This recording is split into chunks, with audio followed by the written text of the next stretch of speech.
Hi, everyone. Thanks for being here today with our International Visual Literacy Association talks and one of our very first virtual keynote sessions for our conference this year of our 57th annual conference of IVLA, which this year is happening at the University of Aguascalientes in Mexico. And I'm pleased to introduce our host for this year, Ricardo Lopez Leon, who's going to talk a little bit more about that as you're hosting us. So, Ricardo, tell us about the theme a little bit, and then also who we have here with us today that's going to talk about some interesting things related to a topic she's been working on in our theme. Thank you, Justin. Yes, I'm so excited for the conference this year. It's going to be in Aguascalientes, my hometown in Mexico. And as you know, we like a lot of very loud culture. And so the theme this year, it will focus on images, but how we use images on sacred and festive practices. So images are linked in culture, in how we celebrate our ancestors, in how we celebrate we are living today. And so, yeah, I am very excited to receive everyone from IVLA here. So we have a very special guest, a Latin researcher. She's a Colombian researcher, an educator, and product designer. So she likes to work interdisciplinary, and she's always looking for intersections between visual communication, research creation, and knowledge.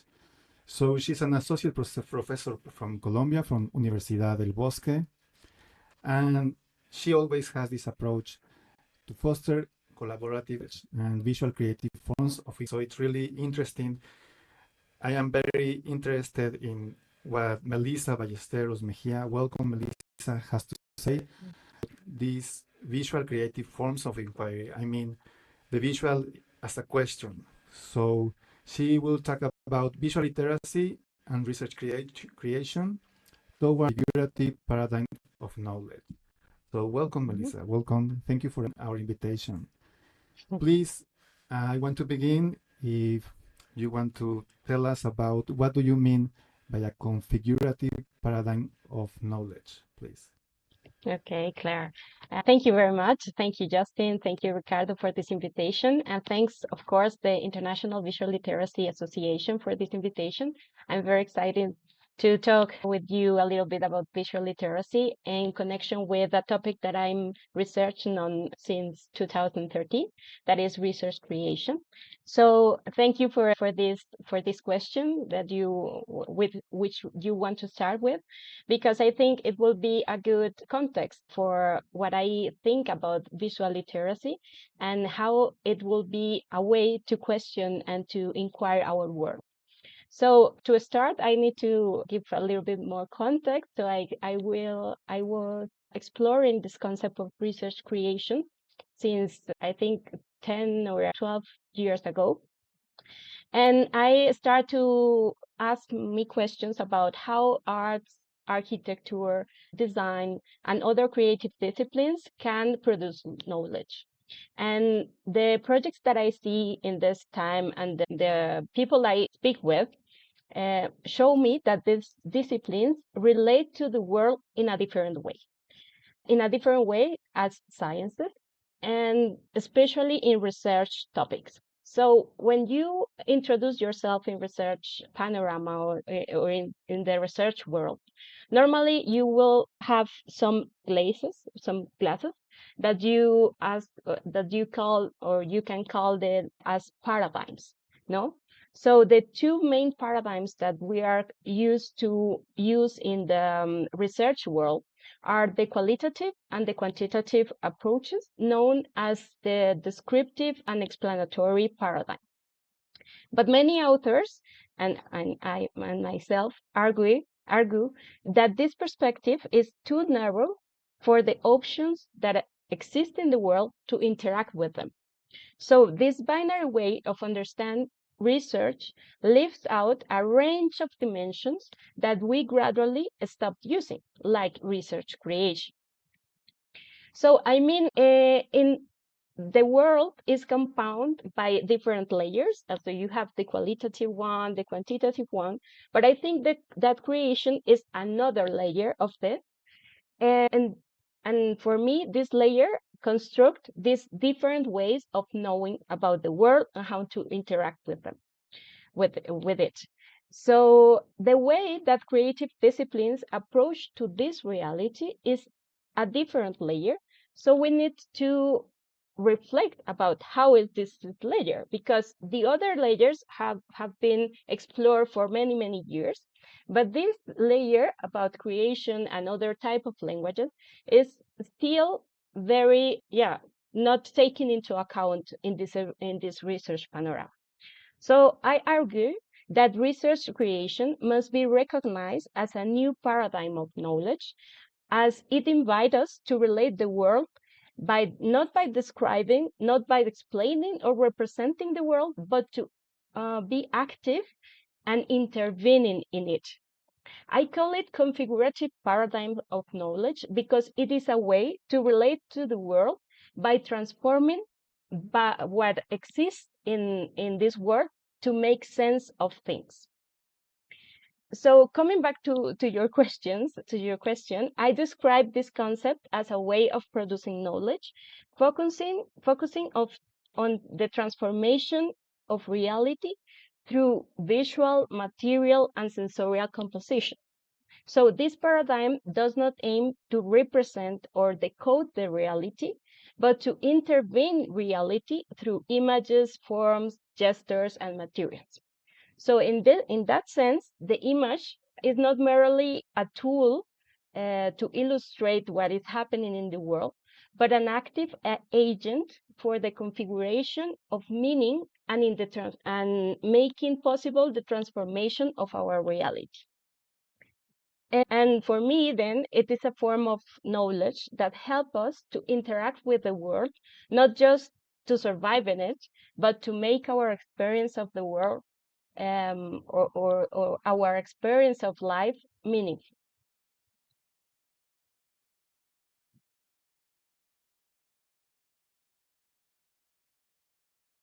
Very fascinating. Thank you. So, what you're actually saying is we're having a shift of importance so that the research is not so text heavy, but the visual itself is the knowledge that we are creating.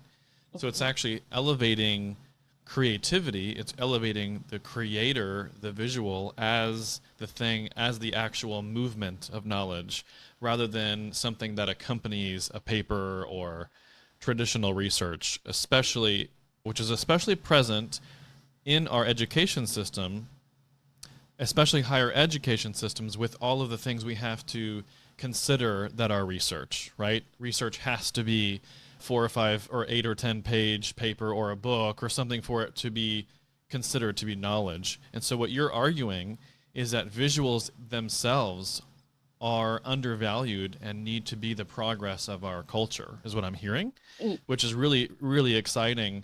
And that can also be the argument for arts in general, right? Music, painting, arts, sculpture, all of that actually goes back even further to ancient times of how we created knowledge. So you're suggesting we kind of go back to that. So in an article that you had recently, you argue that these visual methods are still undervalued in higher education. So why do you think that's still happening? Why does that gap exist? Yes, Justin, that is a very interesting question, and I have experienced this for this year that I was in the university, not only in Colombia but in London and in Spain, and the reason is that when we fail to recognize that the visual dimension is a part of our relationship with the world, we also fail to see the need to learn how to use it in a meaningful way. So academic system is so deeply rooted in scientific traditions, as you already said, that although there have been some progress to recognize alternative ways of knowing, the structures of teaching and learning continue to prioritize textual descriptions and numerical explanation as images or sounds or other type of languages. So as a result, visual practices are still often treated as a secondary or merely illustrative way to see the world. So I think it will be one issue. Another issue is that the use of visual is usually confined to certain fields, like social sciences or art or design, and is not taught across disciplines.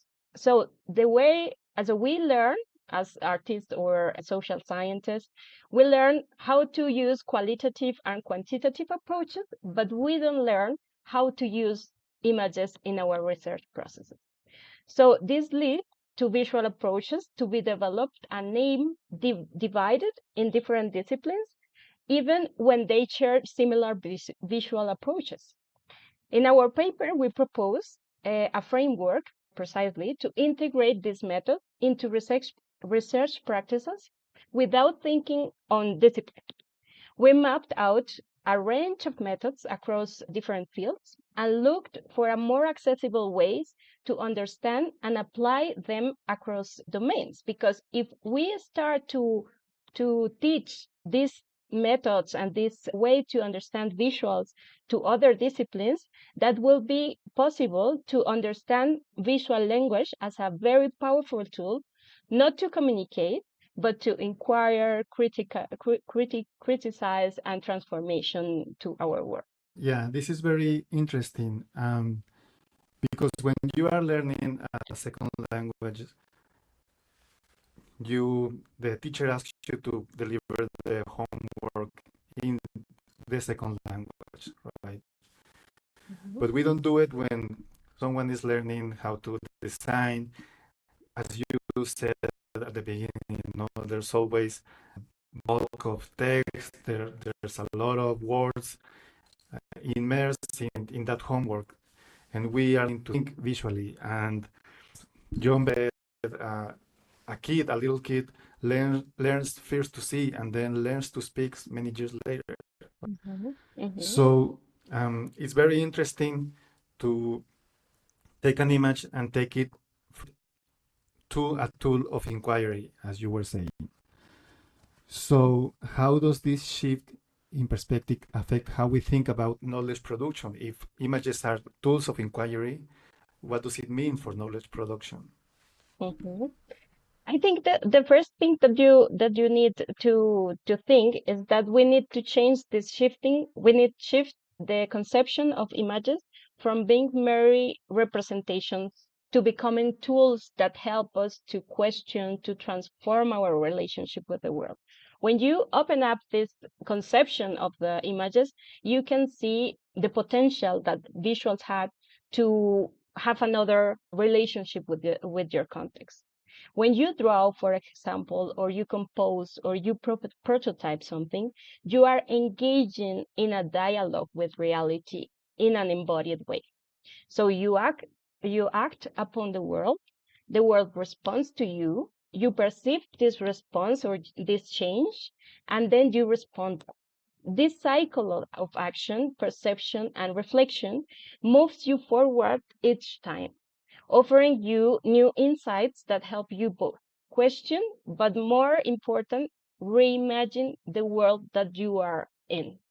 So if you want to use this visual tool, this visual language as a tool for inquiry, you need to understand that the conversation will be made by visual, not by speaking, not by the text language. So you need to understand this other language, not only to understand the grammar of it, but to act with the world, to interact with them. So it's important that we open up this conception of visual, that you say a good example of when you start speaking about the second language. When you are learning a second language, you usually translate this language to your mother tongue, and that is what is happening now with the visuals. Every time we translate visuals to descriptions or to explanation of it, but what we are not working on is that we can dialogue with images. We can construct with images, and we can interact with the world with images without translating to another language, like a description with the text or something like that. So it is important that to have this conception of visual language not as a translation of other languages, but as a language itself that makes possible to use it in in our context to transform our daily life. I don't know if I'm answered your question. Yeah, that's great. It's so interesting about I'm actually there's some light bulbs going off for some work that I'm doing about this concept, and I'm really fascinated by the way you talk about reality and how us as human beings actually interact with the world in this new way of thinking, or maybe old way of thinking that we're resurrecting in some way. So, but I want to talk about, so if your idea is to change the way that we are looking at creating knowledge, can you talk a little bit about the actual visual methods, the taxonomy, and what the framework is? So if you're going to change this paradigm, if you're going to configure how we see knowledge, have you developed a framework of how we were to begin to think in this new way about using visuals for knowledge? Yeah, that's right, Justin. Thank you for asking that, because we're in our paper that I co-authored with my Angélica Madero, we proposed a tool that help us to teach this way of knowing in a very interdisciplinary way, without these boxes that you have, no? So the people that makes qualitative are social sciences, the people that are in quantitative one is mathematicals or on other sciences, and we as artists another box. So what we try to do with this framework is to make it transversal to all the disciplines, so that each of us can use and understand visual as a tool to understand the world and to interact with them.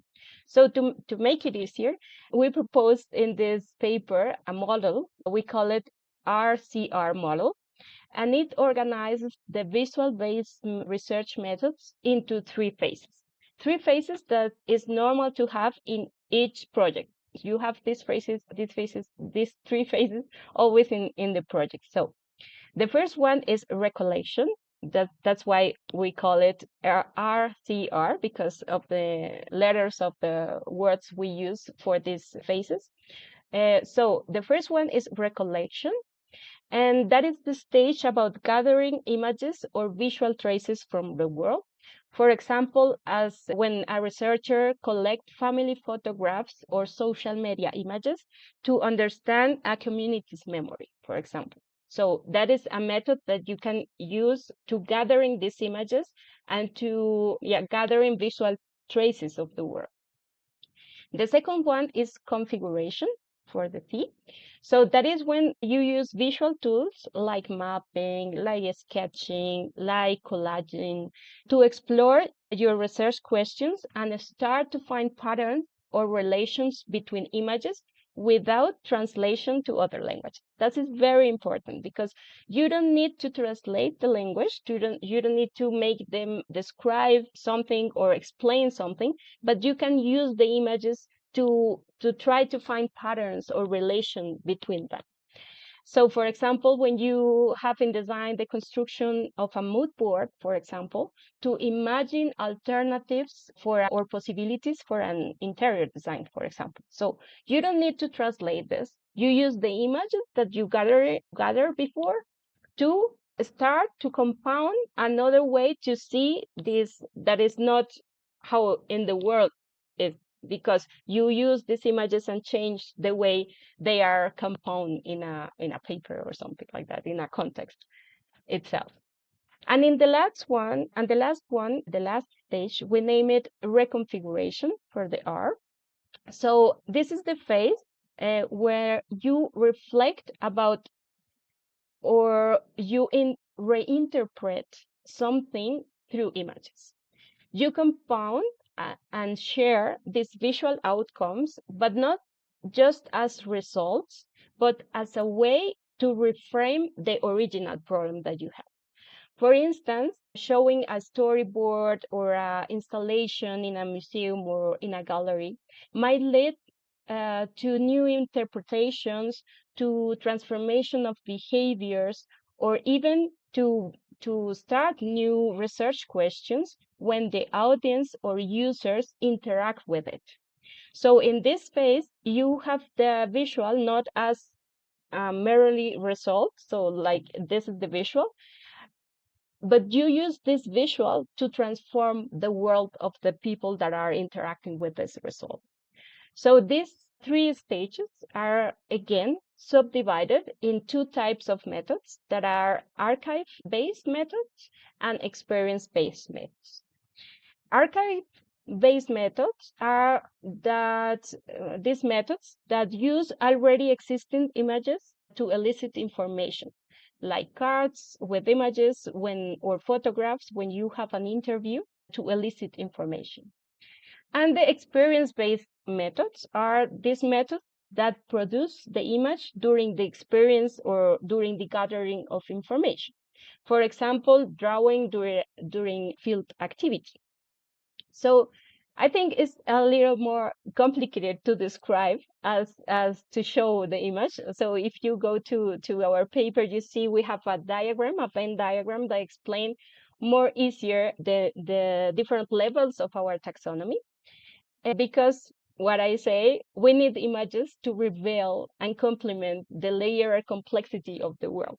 So definitely it's not the same to describe what we have as taxonomy as if you see in our paper the Venn diagram that we have. But actually it's a Venn diagram that have these three phases, and they are divided in, each of them are divided in these two type of research methods. I must say that after developing this RCR taxonomy, we realized that researchers needed something more practical to apply it in real life projects. So we created a tool based on the idea of a vaudeville. I don't know if you know what it is, but it is a rotating wheel that it will be used in medieval manuscripts to display some complex information and to interact with this information. So in our paper, we showed that, but I can explain a little bit. You have two layers of things, and you can rotate it to find what do you need or what could be the possibility to find your method. And this tool allows researchers to select visual-based methods depending on their research intention and depending on their object of inquiry. That could be persons, objects, or space. So this added hierarchy of this object of inquiry make it easier to combine and adapt methods across disciplines. So you can play with this tool to explore different combinations, and it encouraged the researchers to be more open, more creative, more flexible with the use of these visual methods, depending of their own needs and depending of their own project. It's not following a linear method or a recipe to find these methods, but it's to play with them, to know that visuals can be used in thousands and millions ways. So this tool is more about thinking how images can enrich the way you respond to your context, your questions, and the materials you are engaged with. Yeah, what's so wonderful about that, as I'm hearing, it's not a traditional rubric formula. You're actually celebrating the experience of the human element of the researcher, how it may develop in many, many different ways instead of a very strict rubric research method, which is fantastic. Ricardo, did you have another question, or do you think she answered that? She answered, but I just have one question about what do you think? There could be many researchers that could say, "I'm not really good drawing. I'm not really good with any tools producing." So is that important, or AI deliver seconds. I don't know. How important is for this method in the as you exposed, how important it is to know how to draw to images. I think the important thing is not to be good on it. I think it is important to understand that is a way to interact with the world. So you can be free in this interaction. It's like when you learn to dance, for example, like I am Latin American, when I have different friends that don't like to dance because they are not too good. So I tell to them when I teach how to dance to enjoy it. And so only move, only feel the music, and only interact with the world and with the music. And the people get very, yeah, without the stress, also get locker, or I don't know how to say that, but get very easy with that, enjoy the process, and start to understand the music, the rhythm, the different instruments, the different moves that they can do with which every instrument that the music has.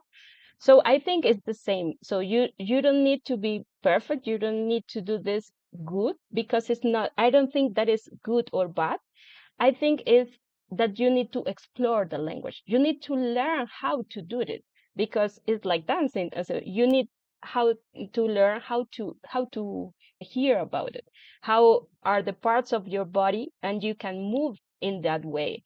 So it's the same with the images. What compose an image? The color, the forms, the layers of the images, the different materials that can be visual. So you need to learn how is, but you can use it in a very open way.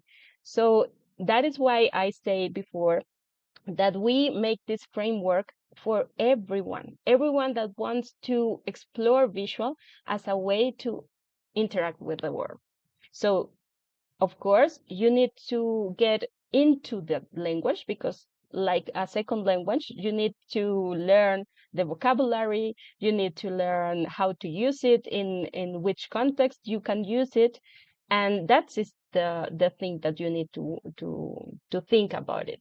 And the other thing that I want to say about that is that it's not only to learn the grammar, to know how is compound the visual, is to learn how to speak with them, how to interact with them, how to compose with visuals, to understand what is happening in the world, and to respond with the visual in this context, to have a dialogue with the world in this language. So I don't think that you need to be good. You need to want to explore this language and go for it. Also, do it. It's the only thing that you need to do. Great. So, Melissa, solo quiero darte las gracias ya en español. Muchas gracias por aceptar la invitación a venir a platicar a IBLA. Si nos pudieras decir, if you can tell us where or how people can contact you, that would be great. Of course, of course. No, thank you very much, Ricardo, for the invitation. Thank you, Justin, for this nice conversation. I think I would like to invite everyone to look themselves in their own practice and consider the power of visual languages. And I think that this dialogue can be a start point for it. So thank you very much for this invitation. So you can contact me via email, or you can contact me, as Ricardo made with me, via LinkedIn, because I have my profile there, and I have my profile in ResearchGate. So you can contact me in this way. In ResearchGate, I have all of my different research processes and research results. And in LinkedIn, you can see, all of my professional, experience. And then you can contact me there, or for these social nets, or you can write to me a mail, and I will very glad to speak with you about this interesting topic. Thank you so much. This was Dr. Melissa Ballesteros-Mejía. I hope I pronounced that correctly. Correct. Still working on my Spanish, but we will see all of you, hopefully coming soon, at the end of October in Aguascalientes, Mexico, hosted by our friend Ricardo here and the many, many other in-person amazing events we're having at our 57th annual conference, which is the power of images in sacred and festive spaces, which will explore further all of these great things that we're talking about. So if you'd like to join us, our registration is open, and we look forward to seeing you there in person for a really interesting time there. And thank you everybody for watching today, and our next one is coming up soon, so stay tuned for that information. From all of us at IVLA, we hope you are experiencing the world in a visual way, and we'll see you next time.